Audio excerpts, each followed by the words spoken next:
ఒక మాటలను మీరే ముద్రించారు. అదే సమయంలో పాటలలో కూడా మీరు సహాయం చేస్తూ వచ్చారు. మీకే వందనాలు, స్తుతులు, స్తోత్రాలు. మరి సమయంలో మేమందరము మీ యొక్క పాదముల దగ్గరకు వచ్చాము. మీరు మాతో మాట్లాడండి.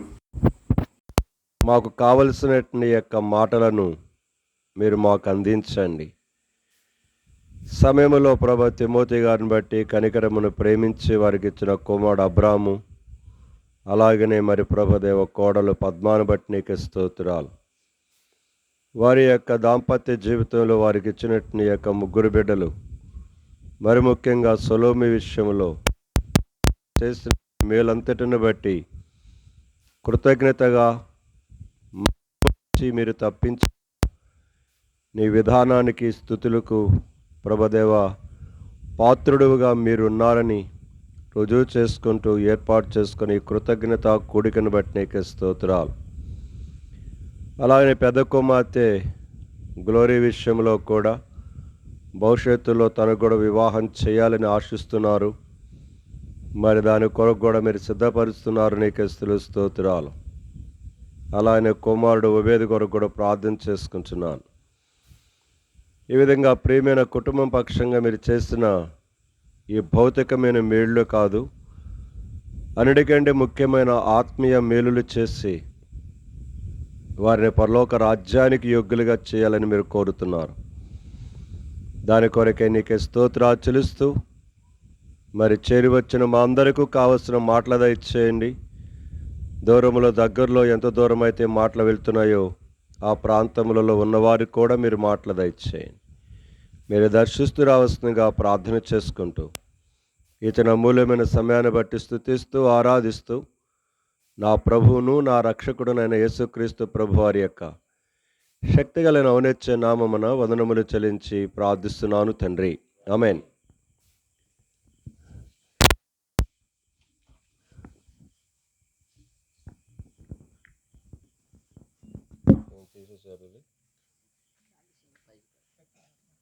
పెట్టండి మరి పైకి, మరి ఆఫ్ చేసుకున్నారా?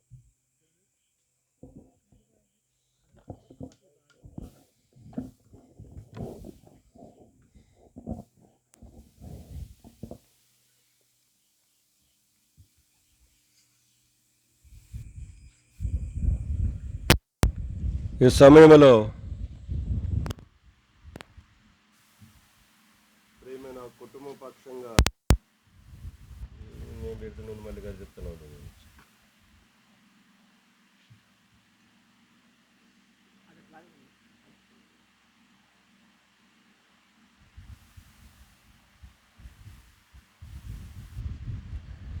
దేవుడు కుటుంబ పక్షంగా చేసిన మరి మేలులను బట్టి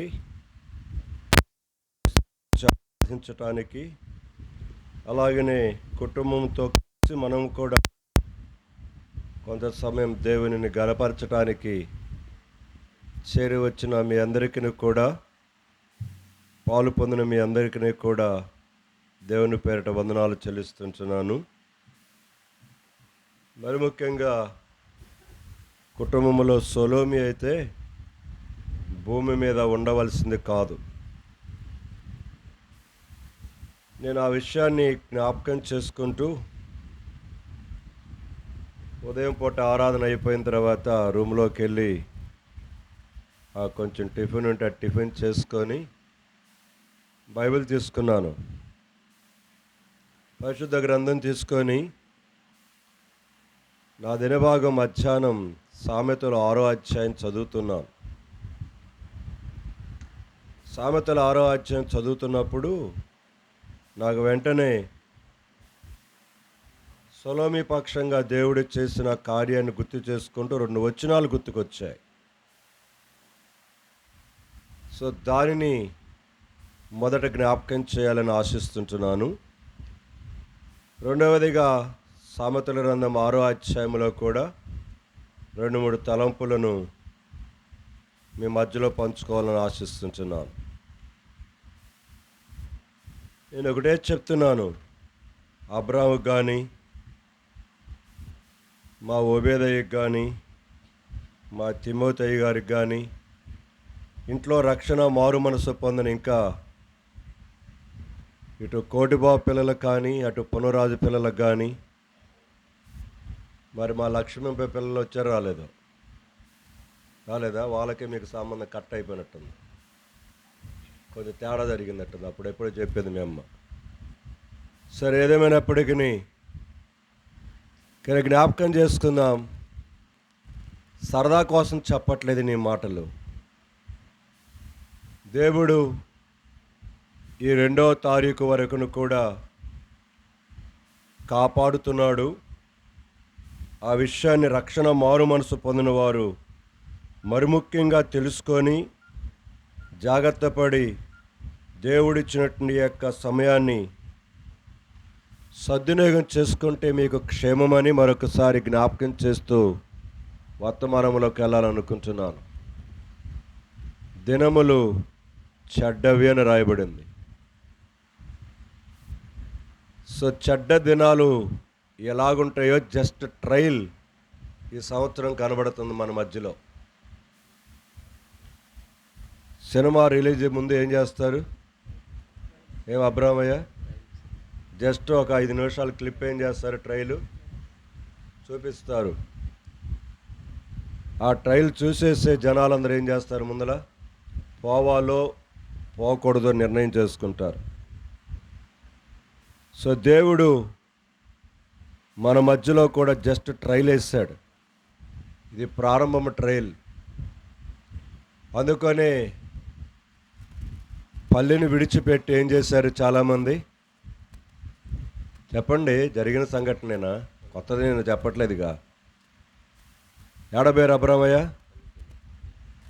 తలకాయ ఉంచుకొని నవ్వుకుంటాడింది. ఏడబోయారు? సో డబ్బులు కొద్దిగా సంపాదించుకోవడానికి ఏం చేశారు? హైదరాబాదుకో ఇంకో బాదుకో ఏం చేశారు? వెళ్ళారు. ఇది జస్ట్ ట్రైల్ అన్నమాట. రాబోయేది ఉంది ముసల పండగ, అసలు పండగ. నేను అందుకనే చెప్తున్నాను, మీరు ఎంత త్వరగా యేసు ప్రభు నమ్ముకొని దేవుని మార్గములలో చక్కగా మీ జీవితాలను కట్టుకుంటానికి ప్రయత్నం చేస్తారో అంతగా దేవుని నిత్యమైన పరలోక రాజ్యములో చేరతారు. లేకపోతే ఈ భూమి మీద జరగబోయే అతి భయంకరమైన ఈ భూమి పుట్టినది మొదలుకొని ఇంకా చెప్పాలంటే ఆది ఆదాము ఏదైనా తోటలో నుంచి గెంటి వేయబడిన దినము నుంచి ఆదికాండం 3వ అధ్యాయము చివరి భాగం దగ్గర నుంచి ఇప్పటి వరకు కని విని ఎరుగని సంఘటనలు ఈ భూమి మీద విడిచిపెట్టబడిన వారు చూడబోతున్నారు. ఆ విడిచిపెట్టబడిన గుంపులో ఇంట్లో వారు ఎవరు ఉండకూడదని నా ఆశ, నా ప్రార్థన. సో మీరు మా ఇష్టం అనుకుంటే నేను ఇక దానికి ఏం చేసేదేం కాదు. దేవుడు కూడా మీ జోలికి రాడు. మాకంతా బాగా తెలుసు అని అనుకుంటూ మోసపోయారంటే మీ యొక్క ఆత్మకు మీరే ఉత్తరవాదులు. రేపు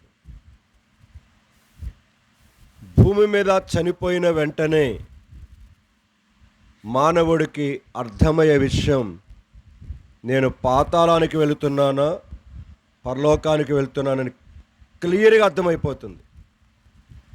కన్ను మూసిన మరుక్షణం అక్కడి నుంచి అసలు భయంకరమైన పాతాళం, నరకయాతన ప్రారంభమవుతుంది. సో ఆ మరణ దినం అనేది, లేకపోతే క్రీస్తు ప్రభు యొక్క 2వ రాకడలో మధ్యాకాశములకు వచ్చే ఆ దినము రాకముందే ఆ భయంకరమైన సమయము సమీపించకముందే, సమయం ఉండగానే జీవితం అనే గృహాన్ని చక్కపరుచుకుంటే ప్రయోజనం. లేకపోతే నీవు పొట్ట చేత్తో పట్టుకొని అమెరికాకి వెళ్ళినా, హైదరాబాద్ వెళ్ళినా, బొంబాయి వెళ్ళినా, ఆస్ట్రేలియా వెళ్ళినా, ఇంగ్లాండ్ వెళ్ళినా, ప్రపంచంలో నువ్వు ఎక్కడికి వెళ్ళినా కూడా నీ జీవితం యొక్క అక్కరత తీర్చబడదు. తీర్చబడినట్టుగా కనబడినా నీ శాశ్వతమైన అక్కరత మాత్రం తీర్చబడదు. సో ఈ విషయాలను మనసును పెట్టుకొని ఈ యొక్క రాత్రికాల సమయంలోనైనా సరే లోబడతారేమోనని ప్రేమతో ఇవన్నీ జ్ఞాపకం చేస్తుంటున్నాను. ఈ మాటలు చెప్తున్నప్పుడు సహజంగా క్రైస్తవులలో వచ్చే దురభిప్రాయం ఏందో తెలుసా? మేము ఎప్పటి నుంచే వింటున్నాములే, యేసు ప్రభు ఇదిగో వస్తున్నాడు, ఇదిగో వస్తున్నాడు, ఇదిగో వస్తున్నాడు అని మనసులో ఒక విధమైన యొక్క పరిస్థితులు వచ్చేస్తాయి. అయితే ఈ పరిస్థితులలో అలాంటి మీ ఆలోచనలో తప్పు పట్టడానికి చెప్పట్లా. నోవహు దినాలలో కూడా ప్రజలు చాలా నిర్లక్ష్యంగా ఉంటూ వచ్చారు. ఎదురుగా నోవహు ఓడ కడుతూనే ఉన్నాడు, కళ్ళకు కనబడతానే ఉన్నది. ఏదో నోవహు పిచ్చి పట్టిందిలే, ఆయన ఏదో కట్టుకుంటున్నాడు అని మీరెవరు మాట్లాడద్దు. బైబిల్ తీసుకొని మౌనంగా వచ్చేసేయండి. ముందుకు జరగమన్నారు కదా, మాటలు ఎందుకు వస్తాయి? మా సుప్రజక్క ఇప్పుడు వచ్చింది, ఎడబోయిందో, సెలవులు ఇచ్చిన కాడి నుంచి ఎక్కడ పోయిందో మా తిరుమలక్క, మా సుప్రజక్క. మీరు తిరగండి, దేశం అంతా తిరగండి, మీకు ఇప్పుడేం లేదు. అదే చెప్తుంది మీకు. దేవుడిచ్చినటువంటి యొక్క సమయాన్ని, అవకాశాలను మీరు సద్వినియోగం చేసుకోకుండా మీ ముచ్చట్ల కొరకు, మీ పేరంటాల కొరకు కనుక మీరు తిరుగుతూ ఉండండి.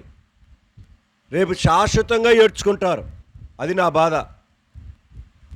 కొంతమంది ఆదివారం కూడా వదిలిపెట్టేసి పెళ్ళిళ్ళ పేరంటాలకి, చుట్టాలింటికి, ఆటికి వీటికి పోతారు. దేవుడి మందిరానికి మాత్రం రారు. కానీ అవి ప్రాముఖ్యమైపోయింది. అలాంటి యొక్క స్థితిలో దినాలలో మనం ఉన్నాం. ఏమంటా రాబోతే ఏమైంది, ఒక ఆదివారం పోబోతే ఏమైంది అనే ధీమా ఎవరో తెలుసా? బాప్తిస్మంలో పాలు పొందిన వారికే, బలలో పాలు పొందే వారికి ధీమా. ప్రియమైన వాళ్ళరా, క్రైస్తవత్వం బజారు పాలు కావటానికి మనమే కారణం. సో ఎప్పుడో ఒకసారి సంకన బైబిల్ పెట్టుకొని, చేతిలో బైబిల్ పట్టుకొని వచ్చినంత మాత్రం నువ్వు పరలోక రాజ్యానికి పోవు. ఇక్కడ నిలబడి వాక్యము చెప్పినంత మాత్రాన నేను పరలోకానికి పోను. ఆయన మాట ప్రకారంగా జీవించిన వాడు మాత్రమే ఆ పరలోక రాజ్యంలో ఆయనతో పాటు శాశ్వతంగా ఉంటాడు.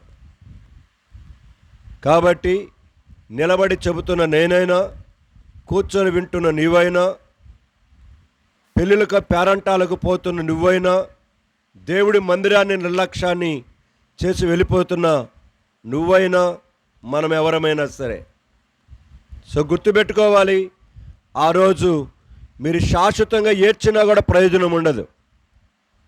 కాబట్టి నేను ఒకటే చెప్తున్నాను, దినాలు దగ్గరకు వచ్చేసాయి కనుక సాధ్యమైనంత వరకు పెళ్ళిళ్ళ పేరంటాలను పక్కన పెట్టేసి మీ యొక్క లోక సంబంధమైన యొక్క రకరకాల కార్యకలాపాలను పక్కన పెట్టి దేవుణ్ణి నమ్ముకొని ప్రార్థన చేసుకుంటూ వాక్యము చదువుకొని వాక్యానుసారంగా జీవితాన్ని కట్టుకుంటూ, కుటుంబాన్ని కట్టుకుంటూ, దేవుని మందిరాన్ని ప్రేమిస్తూ పరలోక రాజ్యములో మీరు ఏదైనా సమకూర్చుకోవాలనుకుంటే ఇదే దినాలు.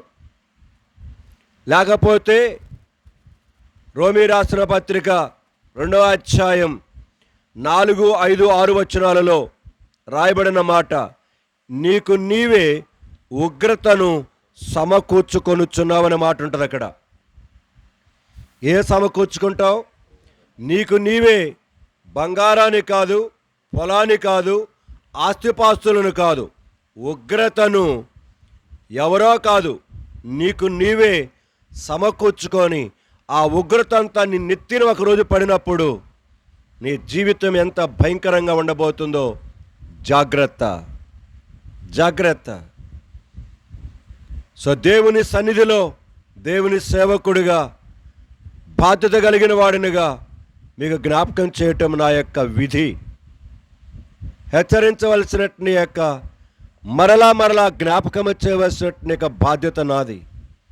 ఎందుకంటే మోషే చనిపోయాక ముందు తాను తెలియపరిచినట్టు యొక్క మాటలే ద్వితోపదేశకాండం 1వ వచనం నుంచి 33వ అధ్యాయం చివరి వచనం వరకున్న భాగం మరలా వారికి జ్ఞాపకం చేసి తాను కన్ను మూసి వెళ్ళిపోయాడు. ఆయన చనిపోయిన తర్వాత యెహోషువ మరలా వాటిని ఏం చేస్తూ వచ్చాడు, ఆ ప్రజలకు జ్ఞాపకం చేస్తూ వచ్చాడు. యెహోషువ చనిపోయాడు. ఆ తదుపరి న్యాయాధిపతులు వారికి తెలియపరుస్తూ వచ్చారు. వారు చనిపోయారు, వారి కాలగర్భంలో కలిసిపోయారు. మళ్ళీ ఆ తర్వాత దేవుడు యాజకులను, ప్రవక్తలను, దైవజనులను, దీర్ఘదర్శకులను ఏర్పాటు చేసుకుంటూ వచ్చాడు. వారి ద్వారా తెలియపరుస్తూ వచ్చాడు. వారు కాలగర్భములు కలిసిపోయారు.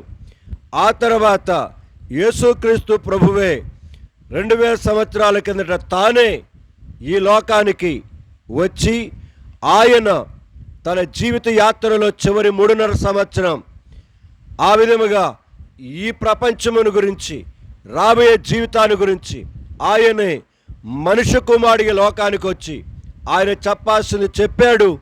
ఆయన లోకాన్ని విడిచిపెట్టి వెళ్ళిపోయాడు. ఆ తర్వాత 12 మంది శిష్యులు యావత్ ప్రపంచములో కూడా చెదిరిపోయి వారి ద్వారా ఏర్పరచబడిన శిష్యులు ఈ విధంగా ప్రపంచమంతా చెదిరి దేవుని వాక్యాన్ని ప్రకటిస్తున్నారు. వారును కాలగర్భములో కలిసిపోతున్నారు. కాబట్టి వింటున్న మనం దేవుని దగ్గర లెక్క చెప్పాలి. రేపు అప్పటి నుంచి ఇప్పటి వరకు మన జీవితంలో ఏమి విన్నామో, ఎంతమంది చెబుతూ వచ్చారో, ఎన్నిసార్లు మనం చదువుతూ వచ్చామో, వాటన్నిటిని గురించి ఒకరోజు మన జీవితంలో లెక్క ఒప్పగించవలసిన వారు ఉంటున్నాం. కాబట్టి సొలొమోనుకి దేవుడు జరిగించినట్టు యొక్క మేలు, నేను సామెతల 6వ అధ్యాయం చదువుతున్నప్పుడు నా మనసులోకి వచ్చిన 2 వచనాలు కనుక దానిలో కనుక 1 లేకపోతే 2 పంచుకోవడానికి సాధ్యమైనంత వరకు మొదటిదిగా ప్రయత్నం చేస్తాను. మొదటి ఆ 2 వచనాలు మీకు జ్ఞాపకం చేస్తాను. 118వ అధ్యాయం కీర్తనల గ్రంథము 118 13వ చరణం చదువుతారా ఎవరైనా?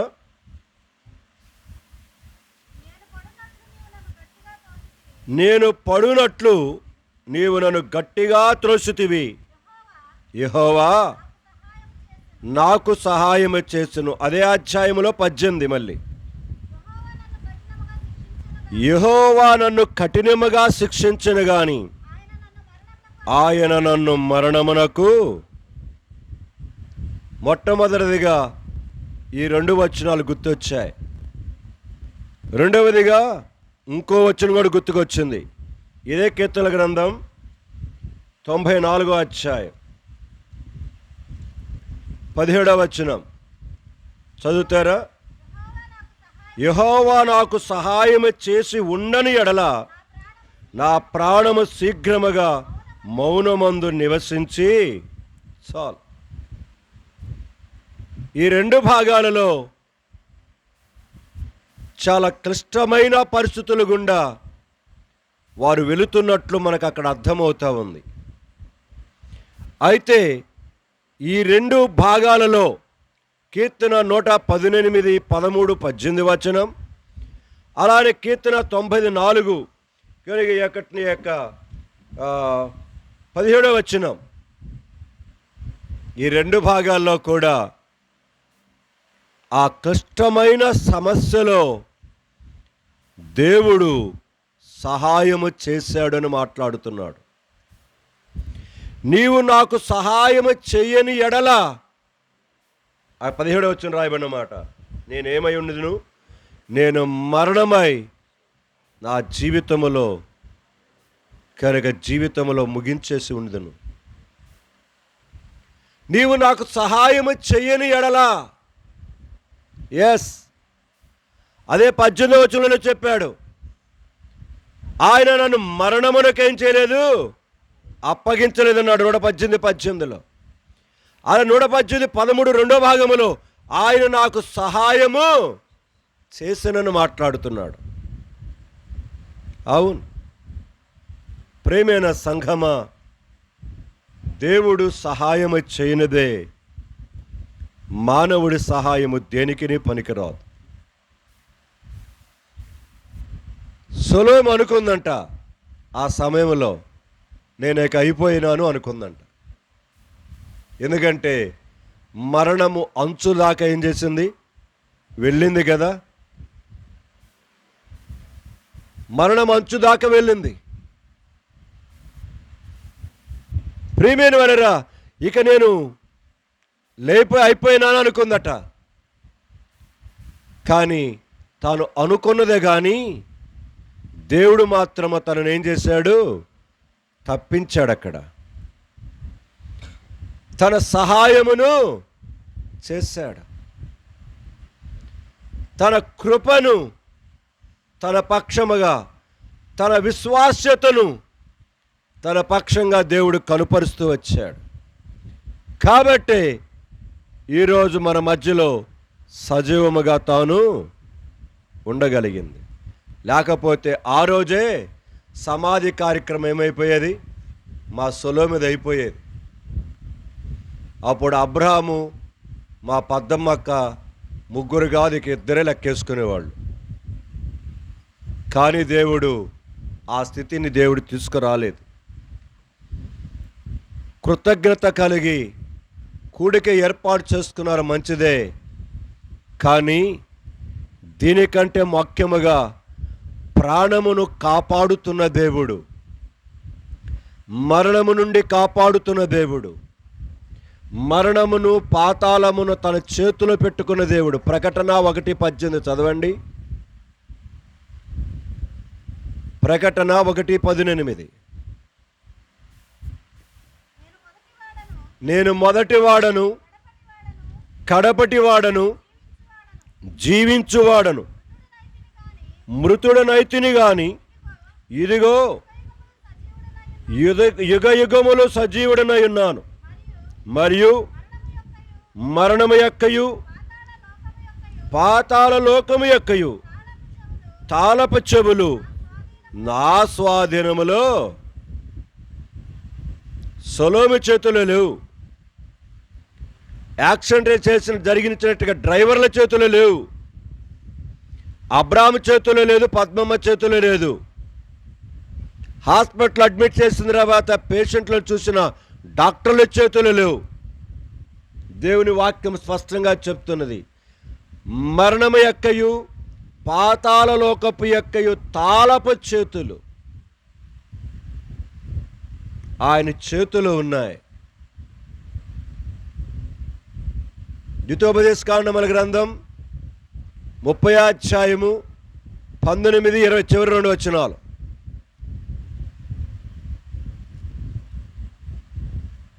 ద్వితోపదేశకాండముల గ్రంథం 30 చివరి 2 వచనాలు.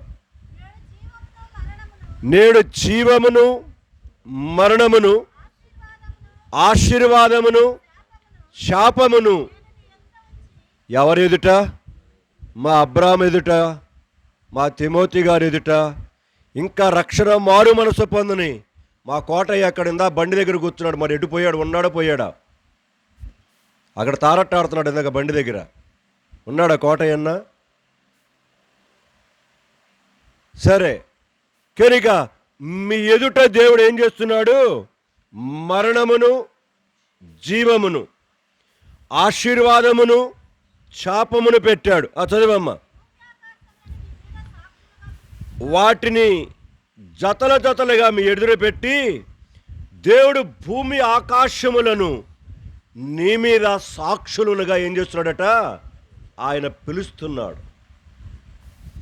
ఎందుకంటే రేపు మీ ఆవిడ అబద్ధం చెప్పచ్చు, రేపు మీ నాయనమ్మ అబద్ధం చెప్పచ్చు, మీ తాత అబద్ధం చెప్పచ్చు, నీ అన్నదమ్ముడు అక్కచెల్లి అబద్ధం చెప్పచ్చు, నీ పక్కనాలు చెప్పచ్చు. కానీ ఆకాశము భూమి మీద పెట్టిన కెమెరాలు అబద్ధం చెప్పవుగా. అందుకని మనుషుడిని ఎవడని పెట్టలే దేవుడు, భూమిని ఆకాశములను మన మీద సాక్షులనుగా పిలిచాడు. చదవండి. నీ పితరులైన అబ్రహాము, ఇస్సాకు, యాకోబులకు ఆయన ప్రమాణము చేసిన దేశములో మీరు నివసించినట్లు యెహోవాయే. గమనించాలి, ఇక్కడి నుంచి మీరు ప్రవేశపెట్టిన దేశములో మీరు నివసించినట్లు యెహోవాయే అనిగా మిమ్మల్ని రక్షించినవాడు, ఏర్పరచుకున్నవాడు, పిలిచినవాడు, నడిపించినవాడు, చేర్చినవాడున్నాడే ఆ దేవుడే. చదువమ్మా. నీ ప్రాణమునకును నీ దీర్ఘాయుష్నకును. అది డాక్టర్ల కాదు, పద్మ కాదు, అబ్రహాం కాదు, తిమోతి గారు కాదు, ఇంకెవరు కాదు. ఆయనే ప్రాణమునకు దీర్ఘ ఆయుష్యునకు ఎవరట, మూలం. అంటే ఆయన దగ్గర నుంచే దీర్ఘాయుష్యు రావాలి, ఆయన దగ్గర నుంచే మనము బ్రతకటానికి కొరకే ప్రాణమును రావాలి, జీవమును ఆయన దగ్గర నుంచి రావాలి. కాబట్టి ఈ రాత్రికాల సమయంలో సొలొమీ పక్షంగా దేవుడు చేసిన మేళ్ల కొరకై మరణము నుంచి, లేకపోతే మరణమునకు అప్పగించకుండా తన జీవితములో ఆ విధముగా ఆ చక్రాల కింద పడిపోకుండా, ముక్కలు ముక్కలు కాకుండా తన ప్రాణమును అంతవరకు ఆపినవాడు, సహాయపడినవాడు. నేను పడినట్లుగా ఆయన నన్ను గట్టిగానే త్రోశాడు, కానీ ఆయన నాకు సహాయం చేశాడు. నన్ను కఠినముగా ఆయన ఏం చేశాడు, త్రోసివేశాడు, కానీ ఆయన నన్ను మరణమునకేం చేయలేదు, అప్పగించలేదు. ఎంత అద్భుతంగా రాశాడు మాటలు. ఎరిగాడు సత్యాన్ని. మా సొలొమీ అక్క కూడా ఎరగాలి, మా ఇంట్లో వాళ్ళందరూ కూడా ఎరగాలి ఆ సంఘటన. సరే, ఈ సమయంలో భయంకరమైన మరణకరమైన పరిస్థితులలోకి వెళ్ళినప్పుడు దేవుడు ఎవరెవరికి ఎలాగా సహాయం చేస్తూ వచ్చాడో 2-3 సంఘటనలను మీ జ్ఞాపకం చేసి నేను రెండో భాగానికి వెళ్ళిపోవాలి. వెళ్దాం. న్యాయాధిపతుల గ్రంథం 5వ అధ్యాయకి రండి. న్యాయాధిపతుల గ్రంథం 5వ అధ్యాయం.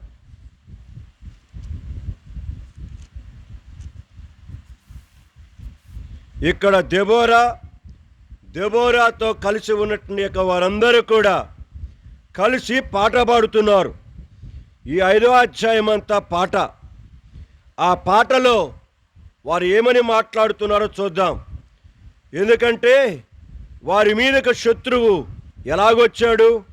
4వ అధ్యాయము 3వ వచనం చదువుతారా? మొదటిది 4వ అధ్యాయం 3వ వచనం.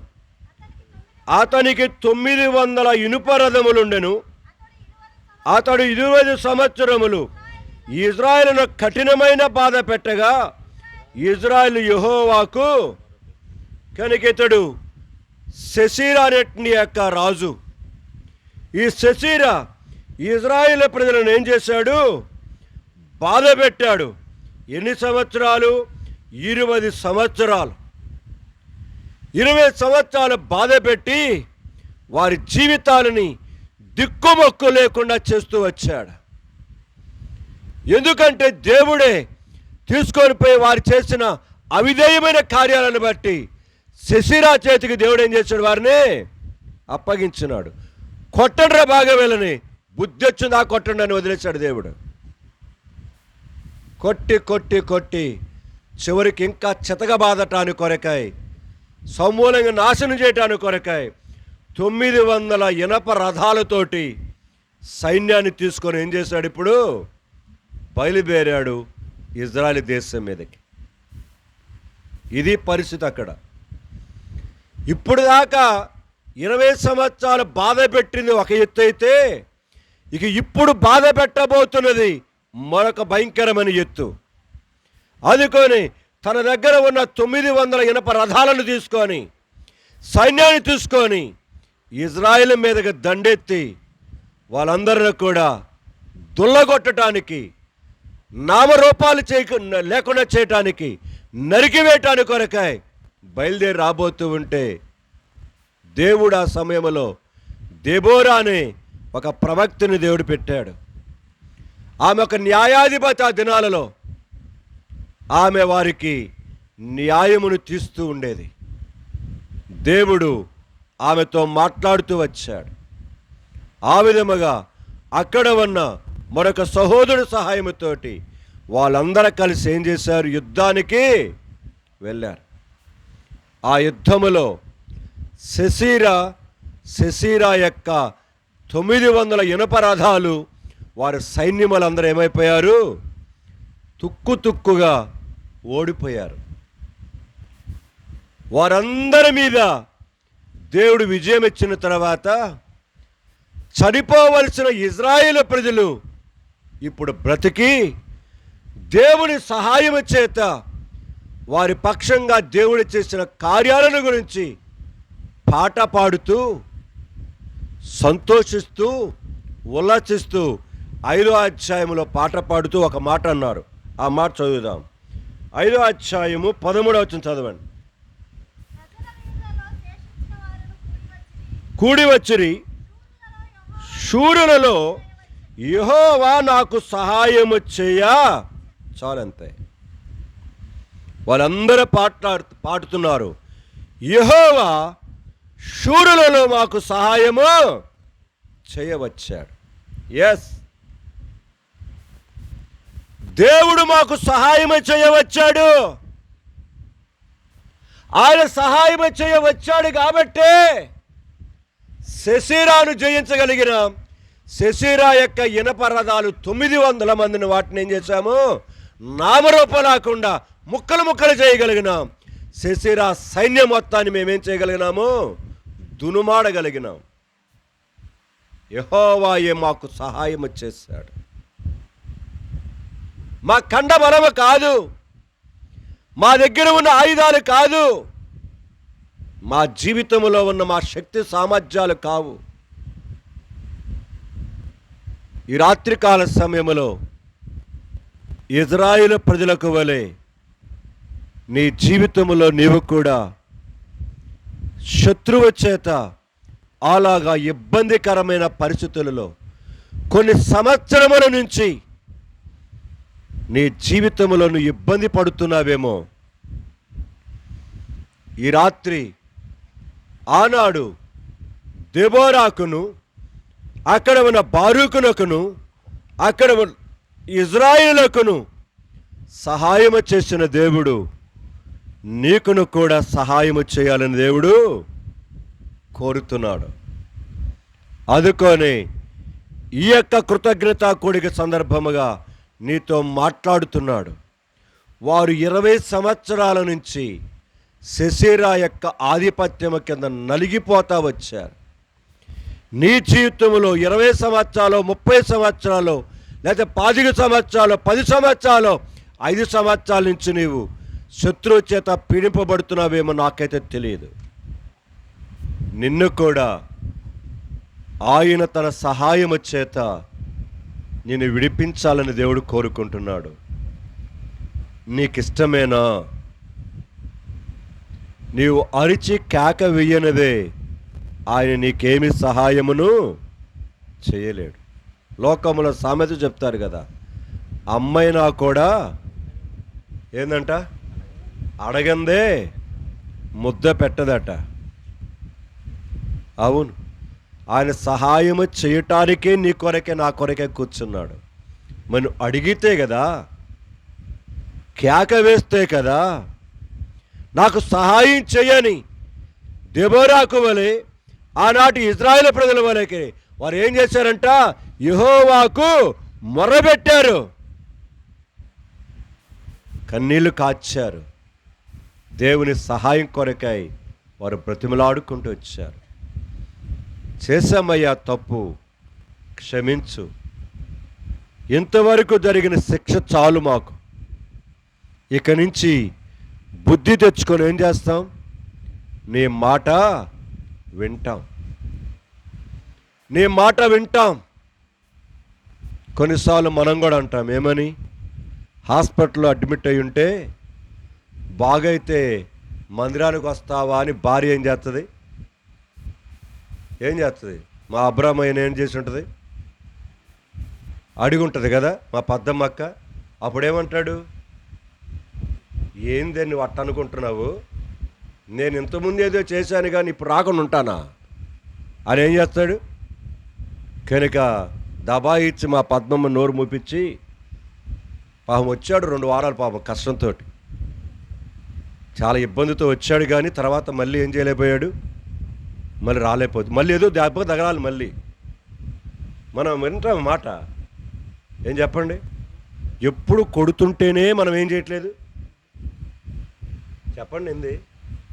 ఇందా చదువుకున్నాం కదా ఉదయం పూట ఇర్మియా గ్రంథంలో ఒక మాట చూడండి, 31వ అధ్యాయం అక్కడ ఒక మాట ఉంది చూడండి.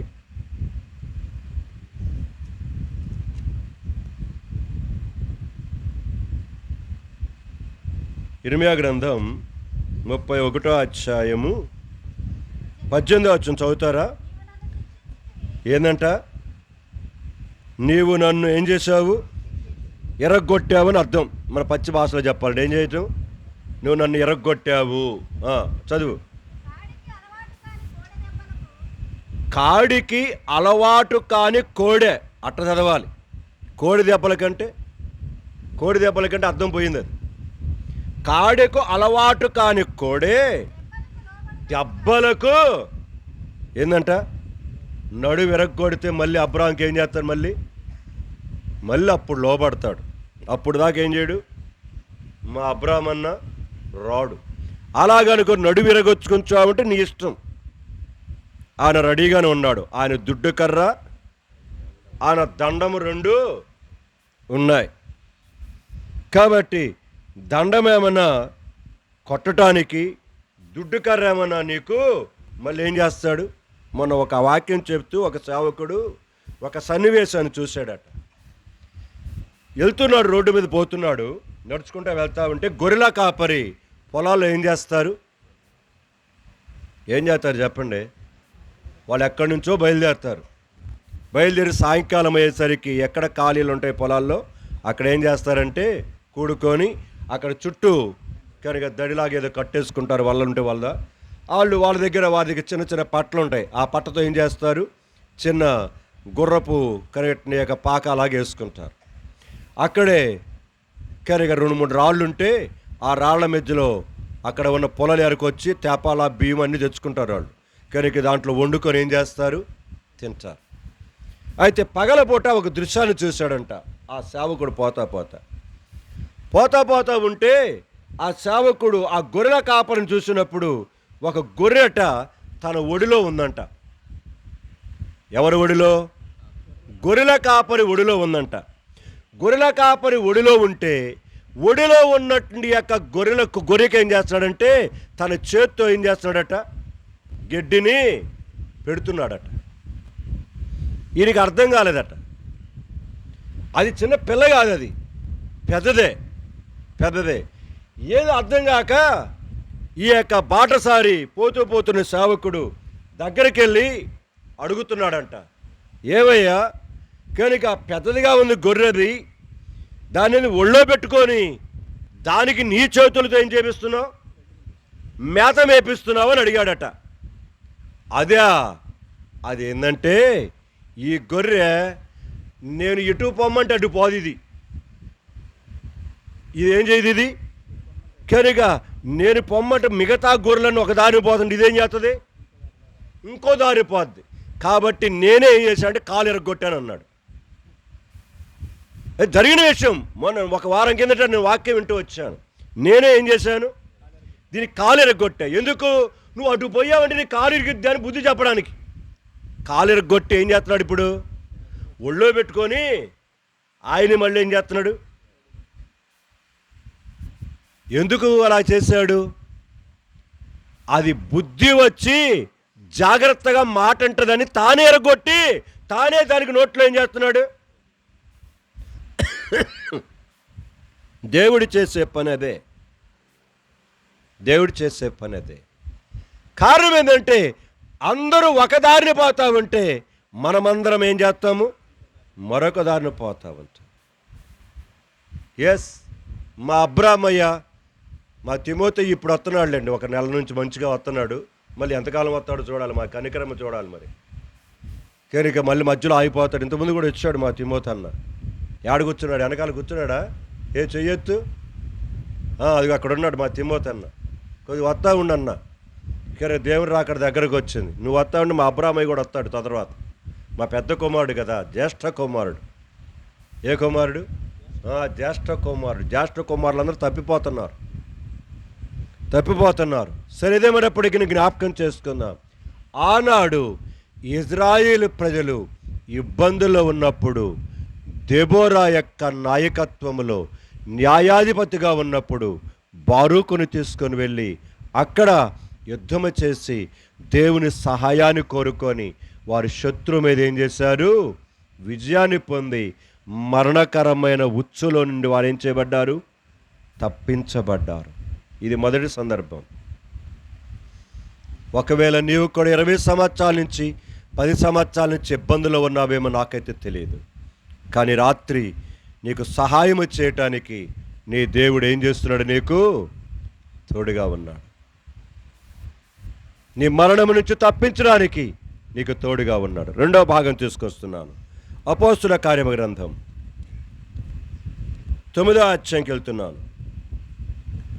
అపోస్తుల కార్యముల గ్రంథము 9వ అధ్యాయం.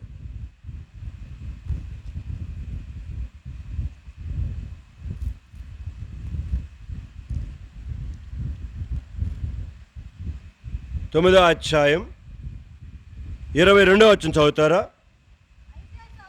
అయితే సౌలు అంటే ఇప్పుడు పౌలుగా మారాడు.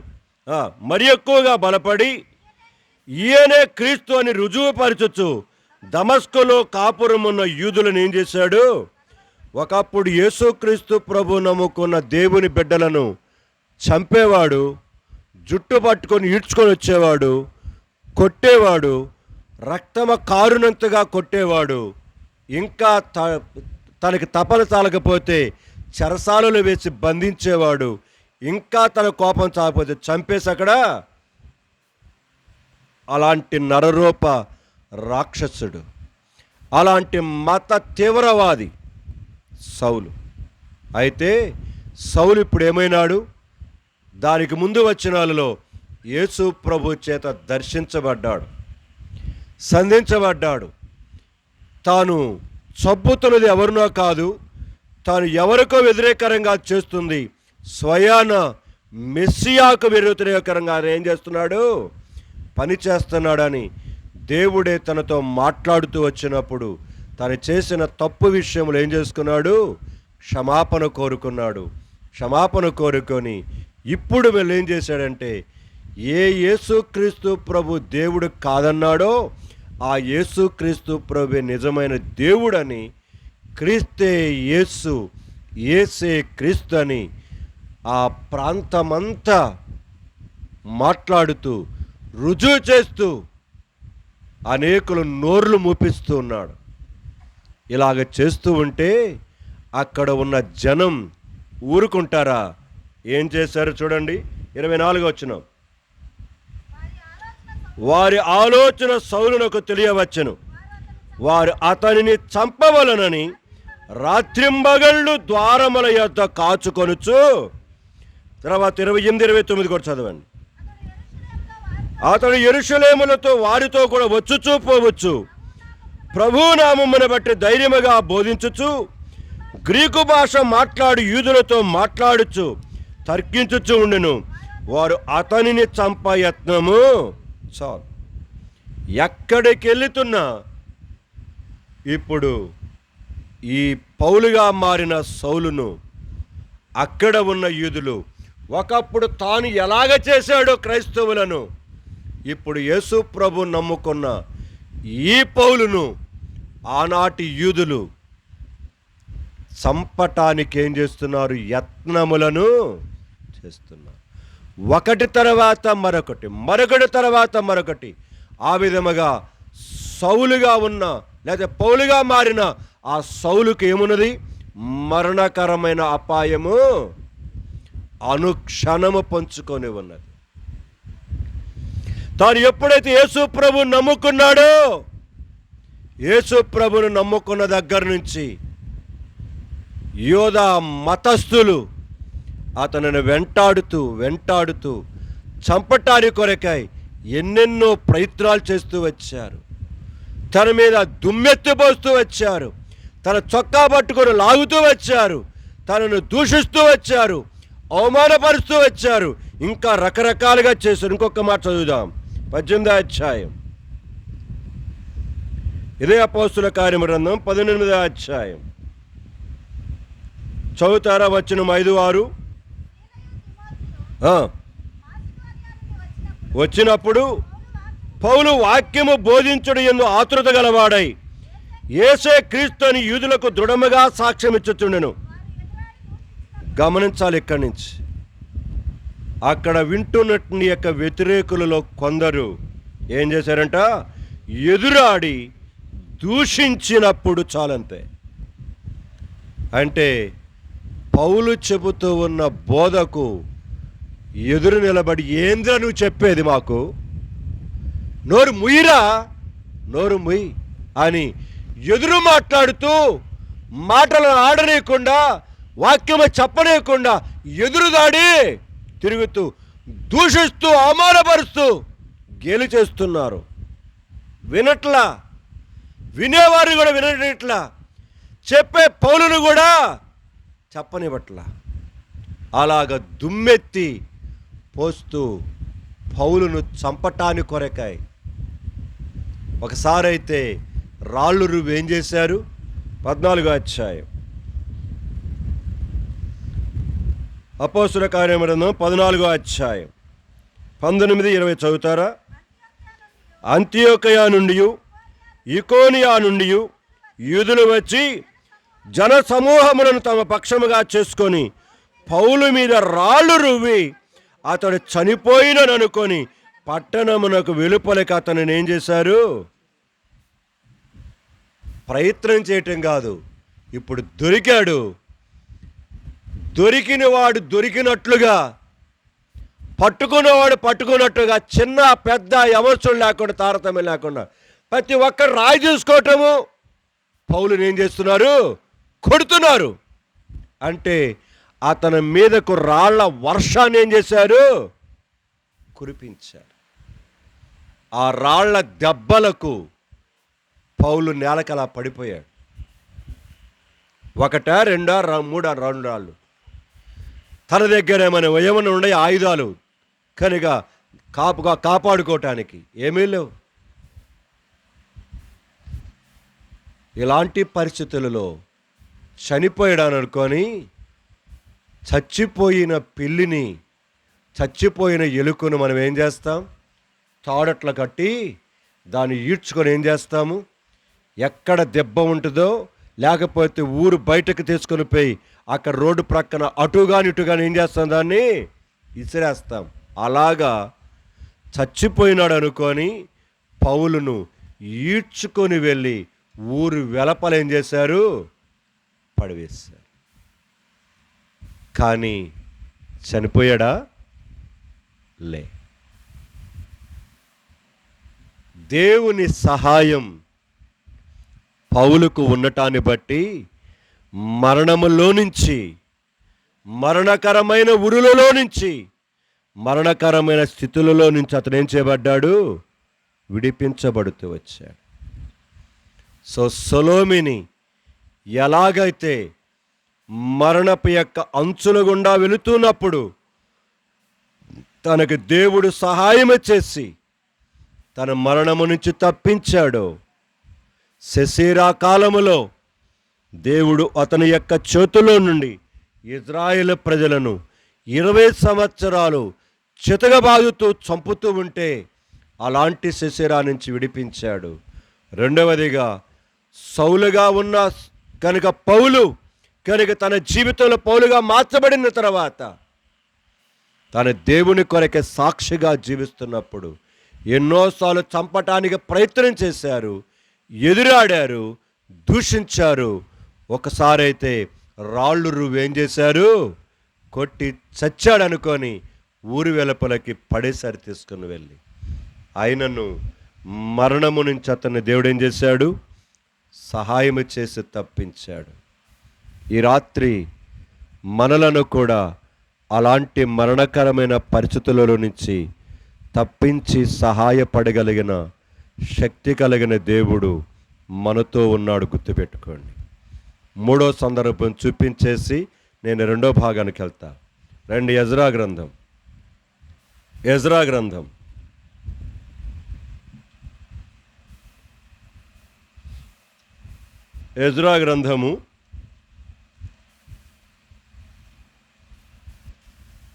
8 2 వచనాలు మాత్రమే చదువుదాం. 8వ అధ్యాయము చదువుతారా? 18వ వచనం మొదటిదిగా. ఎజ్రా గ్రంథము 8:18. మా దేవుని కరుణాహస్తము మాకు తోడుగా చాలు. అలాగని 31వ వచనకు రా.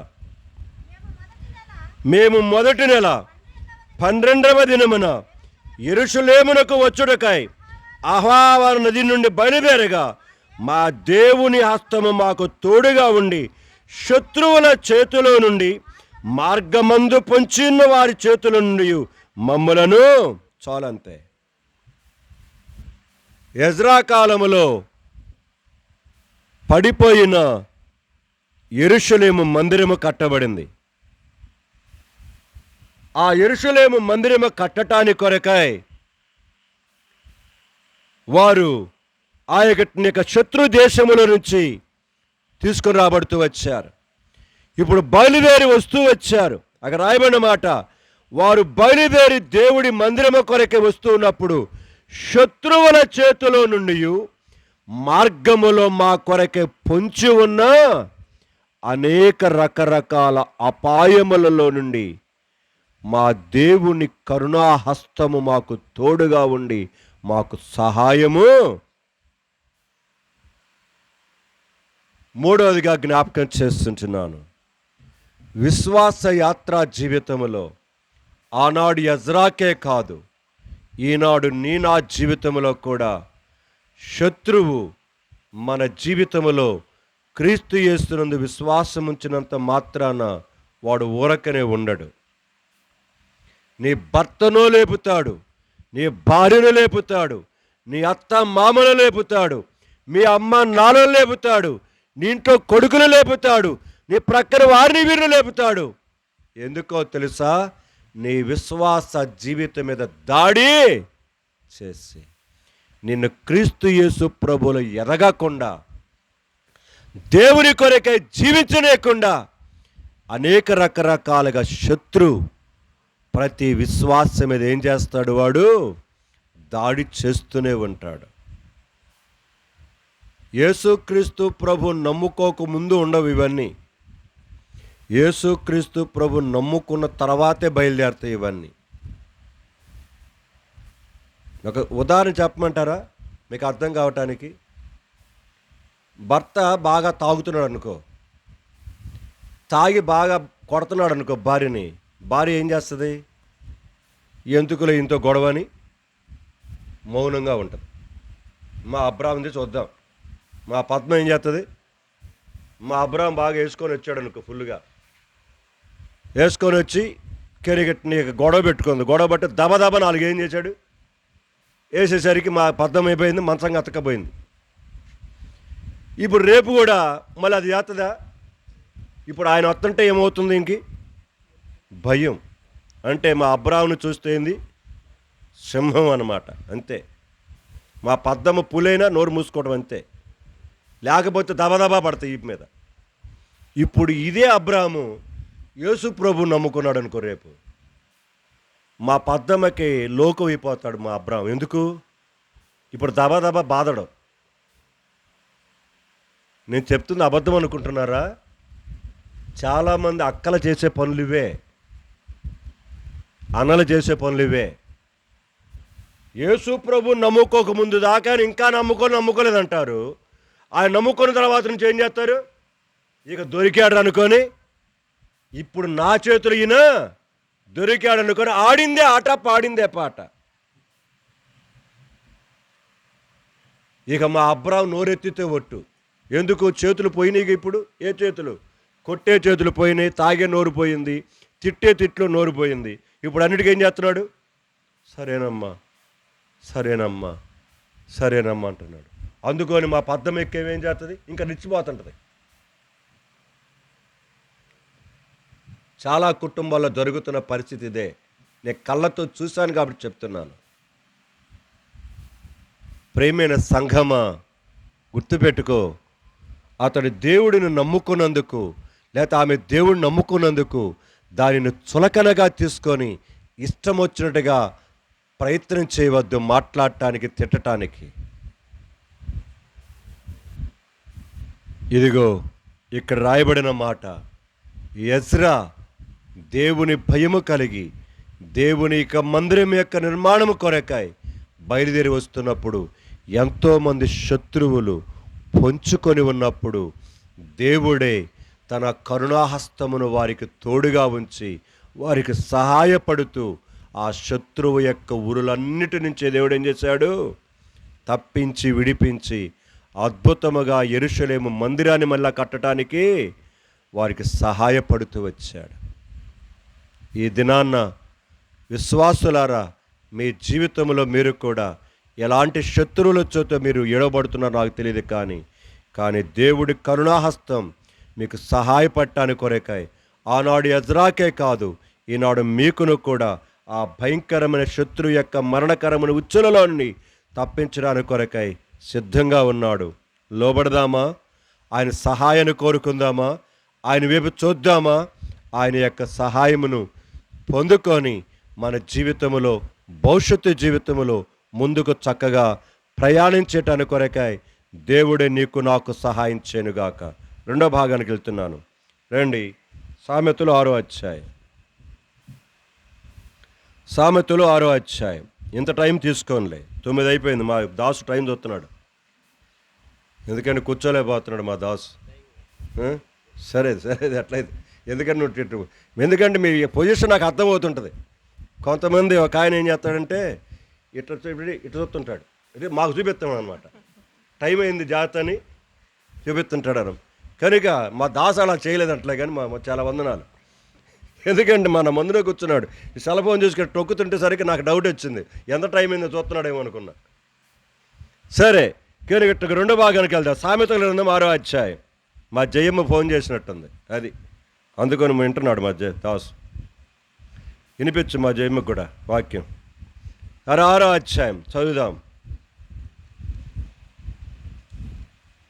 ఇక్కడ 2-3 తలంపులు మాత్రమే జ్ఞాపకం చేసి క్లుప్తంగా ముగిచ్చేస్తాను. కనుక దాదాపుగా 9 అవుతుంది, 5 నిమిషాలు తక్కువ 9 అయింది. కనుక 5-10 నిమిషాలు ముగిచ్చేస్తాను. మీరు 1వ వచనము నుంచి 3వ వచనం వరకు ఒక భాగం, తర్వాత 4వ వచనము నుంచి వచనం 4-5 వచనాలు ఒక భాగం, 3వది 6వ వచనము నుంచి 11వ వచనం వరకు ఒక. ఇక్కడ 3 తలంపులు జ్ఞాపకం చేస్తా. మొదటి 3 వచనాలలో ఉన్న విషయం ఏంటంటే, నీ చెలికానికి నువ్వేం చేయొద్దు, పూట పడవద్దు. అంటే షూరిటీ ఉండటం. బ్యాంకులకు వెళ్ళిన తర్వాత మీరు కనుక బ్యాంకులో మీ ఖాతా ఓపెన్ చేయాలంటే ఏం చేయాలి? అక్కడ పక్కన ఎవరైనా మీకు తెలిసిన వాళ్ళు ఉంటే వారితో ఏం చేయమంటారు? షూరిటీ సంతకం పెట్టించుకుంటారు ఒకరిద్దరి చేత. ఎందుకు? బ్యాంకుని మీరు దోపిడీ చేస్తారు, మాకేం తెలుసు. కాబట్టి మీరు దోపిడీ చేశారనుకో, షూరిటీ పెట్టిన వాళ్ళు ఏం చేస్తారు? పట్టుకుంటారు. ఇప్పుడు చెప్తున్నాడు, ఒకవేళ నీ చెలికానికి కూడా, చెలికాడంటే ప్రియమైన క్లోజ్ థిక్కెస్ట్ ఫ్రెండ్ అన్నమాట చెలికాడంటే. జాగ్రత్త గుర్తుపెట్టుకోండి. ఈ అంత్య దినాలలో ఇక్కడ 3 విషయాలు చెప్పేసి ముగిచ్చేస్తాను. ఈ అంత్య దినాలలో వారు ఎంతటి క్లోజ్ అయినప్పటికీ దయచేసి వారితోటి నీవు షూరిటీలకు ఏం చేయొద్దు, పోవద్దు. బాధ్యత తీసుకొని నీకు నీవుగానే ఏం చేయవద్దు, మునిగి. అందుకని చెప్తున్నాడు అక్కడ, ఒకవేళ అలాంటి పరిస్థితి కానీ చేస్తే నువ్వేం చేయక రాయబడిన మాట 3వ వచనం చివరి భాగంలో, ఈలాగు చేసి తప్పించుకొనుము. ఎవరు నమ్మటానికి వీలు లేదు అంత్య దినాలలో. ఎందుకంటే ఎన్ని కలిగి ఇలాంటి యొక్క మోసాలు జరుగుతున్నాయో మనం కళ్ళతో చూస్తున్నాం, చెవులతో వింటున్నాం, సోషల్ మీడియాలో న్యూస్లో. భర్తనే భార్య నమ్మలేకపోతున్నారు, భార్యను భర్తే నమ్మలేకపోతున్నారు. అమ్మ నాన్నలను కరిగా పిల్లలు నమ్మలేకపోతున్నారు, పిల్లలను అమ్మ నాన్నలు.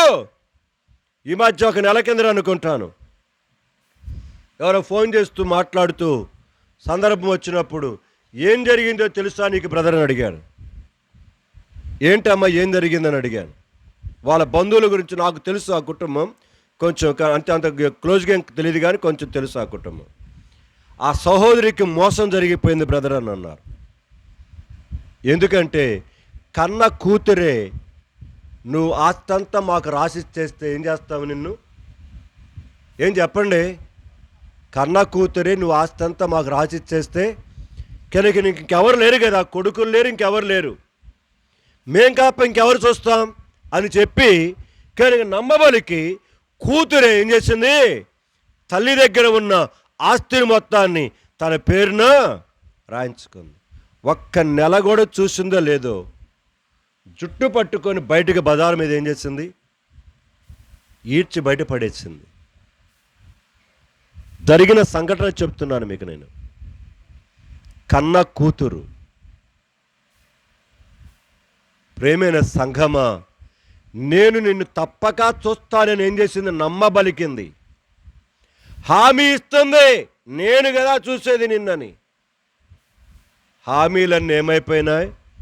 గాలికి ఎగిరిపోయాయి. ఎవరు నమ్మి ఈ దినాలలో షూరిటీలు మాత్రము లేకపోతే కనుక హామీలు మాత్రము దయచేసి మీరు ఏం చేయొద్దు, ఈ అంత్య దినాలలో ఉండవద్దు. ఉన్నారనుకో మీరేమైపోతున్నారు? కనుక నిండా మునిగిపోవటం ఖాయం. ఇది నేను చెప్తున్న మాట కాదు, ఇక్కడ సామెతలు 6వ అధ్యాయంలో మొదటి 3 వచనాలలో చెప్తున్న మాట. ఒకవేళ నువ్వు అలాగ ఉన్నట్లయితే దాని నుంచి తప్పించుకొని బయటకు వచ్చేసి నువ్వు మాట్లాడుతున్నాడు. అలాగనుకొని మీ కుటుంబాల మధ్య చిచ్చు పెట్టడానికి చెప్పట్లని నీ మాట. కానీ అలాంటి పరిస్థితులు, అందుకనే యేసుప్రభువే చెప్పాడు, అంత్య దినాలలో, ఆయన రాకడ దినాలలో తండ్రి కుమారుని అప్పగిస్తాడట, కుమారుడు తండ్రిని ఏం చేస్తాడట? శత్రువుకి అప్పగించి. ఇప్పుడు అప్పగిస్తున్న దినాల్లో మనం చూస్తుంటున్నాం. ఇంకా రాబోయే రోజులైతే ఇంకా ఎక్కువగా కనుక జరగబోతున్న సందర్భాలు ఉన్నాయి. కాబట్టి మొట్టమొదటిదిగా మీరు ఎవరికి మీరు ఉండి హామీలు మాత్రము తీసుకోవటానికి సాధ్యమైనంత వరకు ప్రయత్నం చేయవద్దు అంత్య దినాలలో. రెండో మాట జ్ఞాపకం చేస్తుంటున్నాను. రెండో మాట 4వ వచనం నుంచి 5వ వచనం దాకా. నీ కనులకు నిద్ర అయినను నీ కనురెప్పలకు కునికపాటైనను రానీకము, వేటగాని చేతి నుండి లేడి తప్పించుకున్నట్లు, ఎరుకువాని చేతి నుండి పక్షి తప్పించుకున్నట్లు నువ్వేం చేయి? తప్పించుకో. ఎస్. రెండవది, ఇప్పుడే నీకు అవకాశం. అందుకని చెప్తున్నాడు, నీ కనులకు నిద్ర రానియవద్దు, నీ కనురెప్పలకు కునికిపాటు రానియవద్దు. వేటగాని, 2 మాటలు చెప్పాడు అక్కడ. ఏమన్నాడు? వేటగాని యొక్క చేతిలో నుండి, రెండవదిగా ఎరుకవాని చేతి నుండి, మొదటిది లేడి తప్పించుకొనున్నట్లుగా, రెండవది పక్షి తప్పించుకొనున్నట్లు. నీవేం చేయి? తప్పించుకో. ఎస్, ఆ ఎరుకువాడు ఎవడో కాదు, ఆ యొక్క వేటగాడు ఎవడో కాదు. ఎవరు? సాతానుగాడు. మీకు చూపించాను కదా హబక్కు గ్రంథముల మాట, మళ్ళీ జ్ఞాపకం చేస్తాను. రండి, హబక్కు గ్రంథం 1వ అధ్యాయం.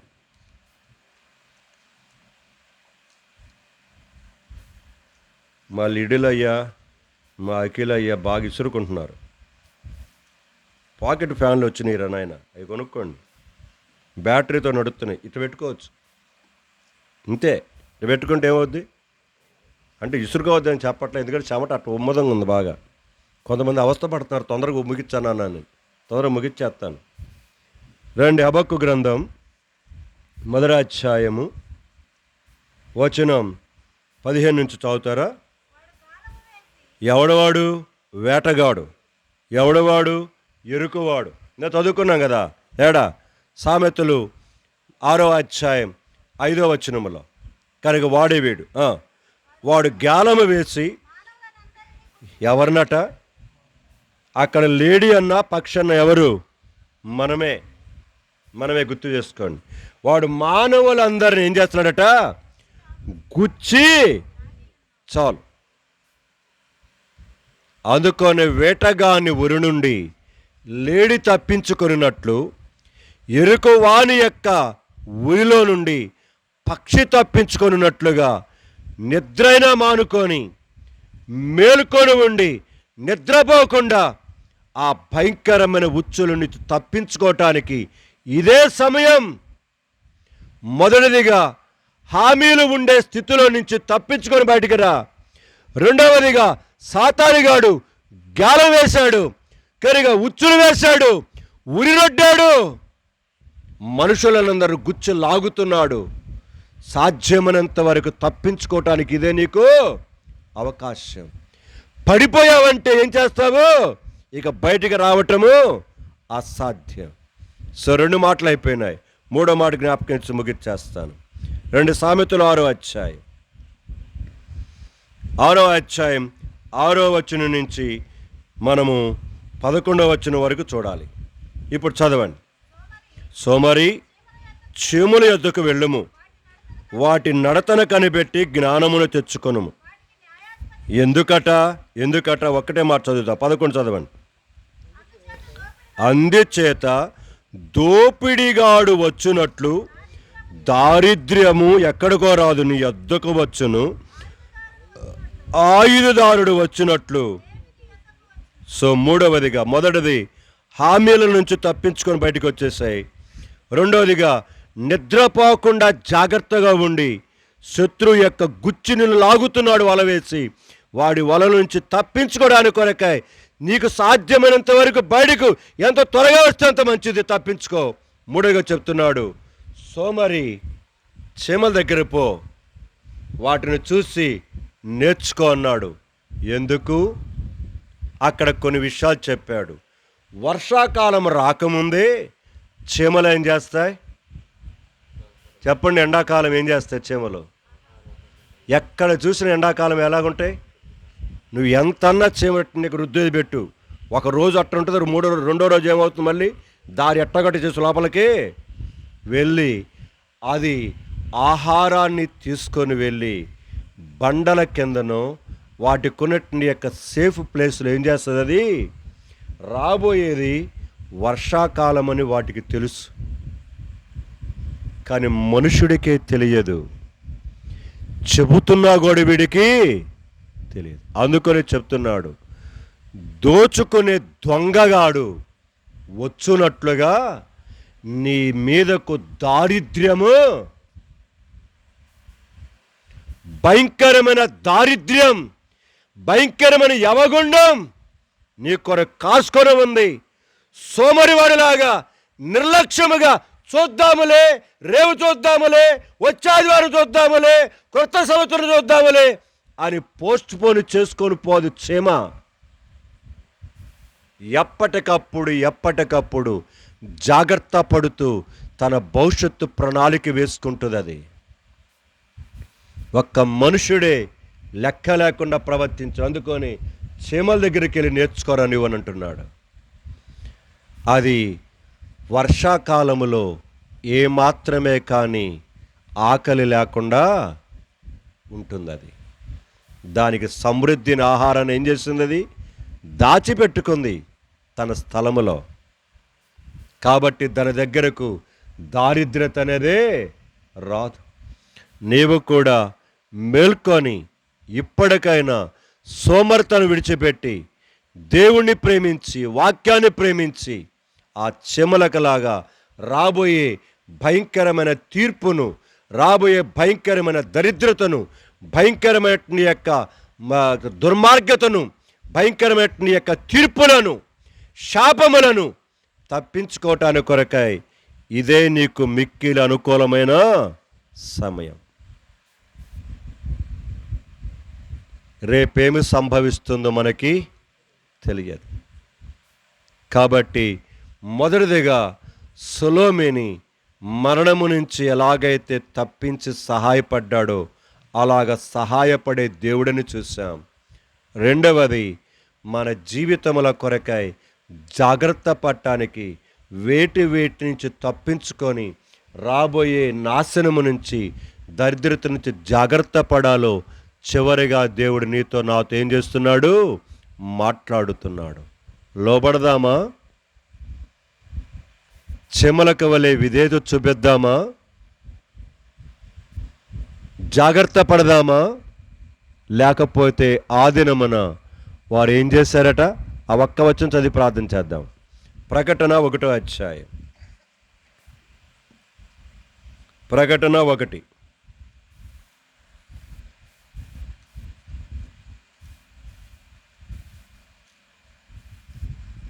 చదువుతారా? వచనం 7వ వచనం చదవండి, ముగిచేసుకుందాం. ప్రకటన 1:7.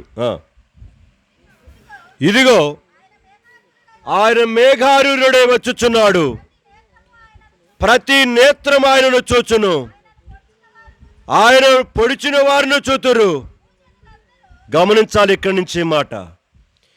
ఎవడైతే సోమరిపోతులలాగా ఉండి చీమలలాగా తమ భవిష్యత్తు విషయంలో జాగ్రత్త పడకుండా, తీర్మానం చేసుకోకుండా, రాబోయే దరిద్రత, భయంకరమైన పరిస్థితులు రాబోతున్నాయని చెబుతున్నా కూడా వాడికి చెప్పబోయినా సరి చేసుకుంటాయి, కానీ నీకు చెబుతున్నా కూడా సరి చేసుకోకపోతే జరగబోయే వాస్తవం చెబుతున్నాడు. ఆ చదువురా మళ్ళీ మాట. భూజనులందరూ అంతే. ఈ జాగరణ మూడులో ఉన్న మనము కూడా భూజనులందరూ ఆయనను చూచి రొమ్ము కొట్టుకొనుచు ప్రలాపిస్తారు. రేపు ప్రలాపించి కన్నీళ్లు విడిచిన నీకు ప్రయోజనము? బుద్ధి లేని కన్యలు సమయం ఇచ్చినప్పుడే ఆయన బాగా నిద్రపోయారు, సిద్ధపాటు లేదు. బుద్ధి కలిగిన కన్యకలలాగా వారి జీవితాలు బాగు చేసుకోలేదు. యేసు ప్రభు వచ్చినప్పుడు ఏం చేశారు? వాళ్ళు అడుక్కుంటున్నారు, వీళ్ళని అడుక్కుంటున్నారు. ముందలే చెప్పాడుగా దేవుడు, సిద్ధపడి ఉండొచ్చుగా. ఏమైపోయింది? తలుపు వేయబడింది. ఆ తర్వాత వచ్చారు వాళ్ళు. తలుపు దగ్గర నిలబడి కొడుతూ ఉంటే లోపల నుంచి స్వరం వచ్చింది, మీరెవరో నాకు. సో నేను అబ్రాహాముకు అదే చెప్తున్నాను. ఇంట్లో ఇంకా రక్షణ మారు మనసు పొందని తిమోతి గారికి కానీ, ఇంకా చేరి వచ్చిన బంధువులకు కానీ, రక్త సంబంధులకు నేను ప్రేమతో అదే చెప్తున్నాను. భూజనులందరూ ఆయనను చూచి రొమ్ము కొట్టుకొని ప్రలాపించి ఆడవకు ముందే చెమలక వలె భవిష్యత్తును గురించి జాగ్రత్త పడి రక్షకుడనే ప్రభుని యేసుక్రీస్తును నీ స్వంత రక్షకుడుగా అంగీకరించు. ఆయన తన రక్తమిచ్చి నిన్ను కొనుక్కుంటాడు, కడుగుతాడు, పరిశుద్ధపరుస్తాడు, నిత్య రాజ్యమునకు వారసులుగా చేస్తాడు. భూమి మీద జీవించిన కాలములో, ఈ శేష జీవితములో ఆయన నీకు సహాయకుడై నీ మరణ పర్యంతన వరకు నీకేం చేస్తాడు ఆయన? కీర్తన గ్రంథం 28వ అధ్యాయం చివరి వచ్చిన ప్రకారముగా ఆయన మరణము వరకు ఏం చేస్తాడు? ఆయన నడిపించేవాడు, తోడుగా ఉంటాడు. అట్టి శ్రేష్టమైన స్థితిలోనికి ప్రియమైన కుటుంబాన్ని, బిడ్డలను దేవుడు తీసుకుని వెళ్ళినట్లుగా, చేరి వచ్చిన మనల్ని తీసుకున్నట్లుగా ఆయనే మనకు సహాయము చేయునుగాక. ప్రార్థన చేసుకుందాం. దయచేసి ఒకరిద్దరు క్లుప్తంగా